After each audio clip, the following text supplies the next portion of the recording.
आज हम महाभारत की कथा वस्तु भाग 2 का अध्ययन करेंगे। इस भाग के अंदर हम आगे के पर्वों के बारे में चर्चा करेंगे। द्रोण पर्व, अभिमन्यु का युद्ध, द्रोण द्वारा चक्रव्यूह का निर्माण एवं अभिमन्यु की मृत्यु,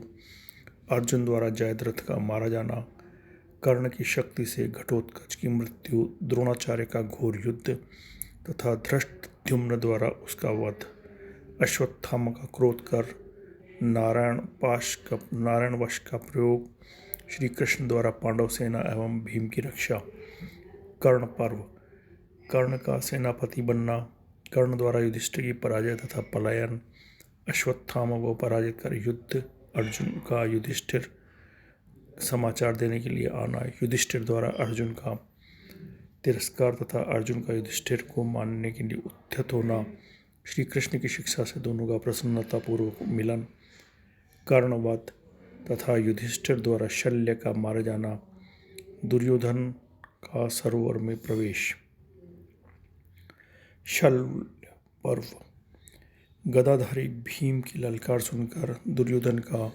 सरोवर से निकलना तथा भीमसेन के साथ गदा युद्ध, भीम का दुर्योधन की जंघा तोड़ देना, बलराम का आना तथा क्रोध प्रकट करना, दुर्योधन की दशा देखकर अश्वत्थामा का शोक करना तथा उसका सेनापतित्व ग्रहण करना। सौप्तिक पर्व, अश्वत्थामा द्रौपदी के 5 पुत्रों तथा अन्य का वध, अर्जुन द्वारा अश्वत्थामा को दंड देना तथा मणि लेकर अश्वत्थामा का पलायन करना। सौप्तिक पर्व, इस पर्व में पिता के वध से क्रुद्ध अश्वत्थामा द्वारा द्रौपदी के 5 पुत्रों का वध कर दिया जाता है तथा द्रौपदी के विलाप का वर्णन है। इसमें अश्वत्थामा के दुष्कर्म पर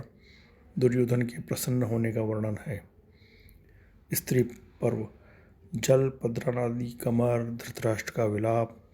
संजय तथा विदुर का उन्हें समझाना, गांधारी का क्रोध करना तथा व्यास जी का उन्हें समझाना,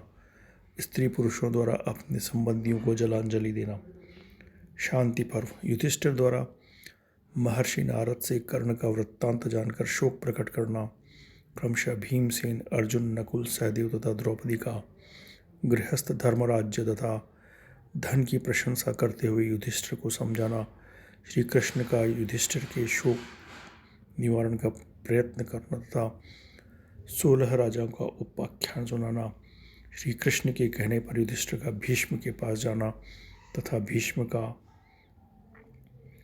युधिष्ठिर को राजधर्म, आपत्तिग्रस्त राजा के कर्तव्य एवं धर्म की सूक्ष्मता का उपदेश देना, नाना प्रकार के आख्यान, अनेक गीताएं तथा मोक्ष के साधनों का वर्णन, यज्ञ में हिंसा की निंदा तथा अहिंसा की प्रशंसा, सांख्य योग का वर्णन, जनक तथा सुखदेव आदि ऋषियों की कथा। अनुशासन पर्व, युधिष्ठिर को सांत्वना देने के लिए भीष्म का अनेक कथाएं कहना, लक्ष्मी के निवास करने तथा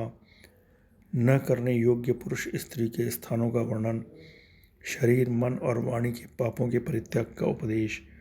दान, महिमा, व्रत, उपवास आदि के फल, हिंसा तथा मांस भक्षण की निंदा, भीष्म का महाप्रयाण। आश्वमेधिक पर्व, युधिष्ठिर का क्रोध करना तथा श्री कृष्ण का उन्हें समझाना, अर्जुन से श्री कृष्ण का मोक्ष धर्म का वर्णन करना, उत्तरा की कथा, अभिमन्यु का श्राद्ध, मृत बालक परीक्षित का श्री कृष्ण द्वारा पुनर्जीवन, यज्ञ का प्रारंभ तथा अर्जुन द्वारा अर्थ की रक्षा, विभिन्न प्रकार के दान एवं व्रत का वर्णन। आश्रम वासिक पर्व, धृतराष्ट्र का गांधारी तथा कुंती के साथ वन जाना, गांधारी तथा कुंती का मृत पुत्रों को देखने के लिए व्यास जी से अनुरोध करना तथा परलोक से मृत पुत्रों का आना एवं दर्शन देना, धृतराष्ट्र, गांधारी और कुंती की मृत्यु। मौसल पर्व, इसमें यदुवंशियों के नाश की कथा का वर्णन है। महाप्रस्थानिक पर्व, पांडवों द्वारा वृष्णिवंशियों का श्राद्ध एवं हिमालय की ओर प्रस्थान, युधिष्ठिर के अतिरिक्त सभी भाइयों का पतन, युधिष्ठिर का संदेह तथा स्वर्ग में जाना,